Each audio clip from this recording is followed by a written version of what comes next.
Thank you, Madam Deputy Chair.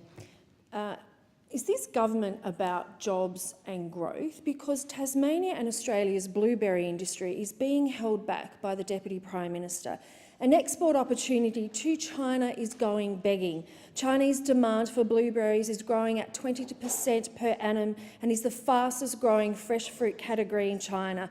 Yet Australian blueberries are not on the priority list for export protocols with China yet. Other products are such as macadamia nuts, almonds, walnuts, pistachios, mandarins, lemons and cherries, but not blueberries. Horticulture Innovation Australia recommended blueberry access be made a priority over 12 months ago, but nothing has happened. The government needs to act by making the negotiation of an export priority a priority.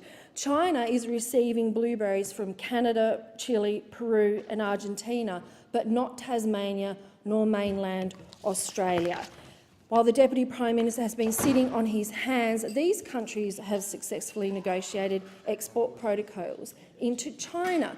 But what I must stress is that this is an urgent matter. While the Chinese are building on their relationships with South American countries for blueberries, they will become over time reluctant to break those relationships and to accept Australian blueberries. At the moment, Australia exports about $2 million of blueberries, but it's projected that if we can export into China by 2019-2020, the Conservative estimate is over $50 million a year, and some quote even as high as $100 million a year. And this is because Australian blueberries are superior in quality to those currently being exported to China.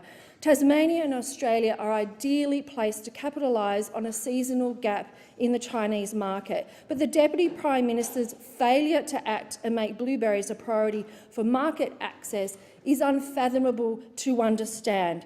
Access to the Chinese market will open up opportunities for increased economic activity in regional areas like mine and grow many jobs.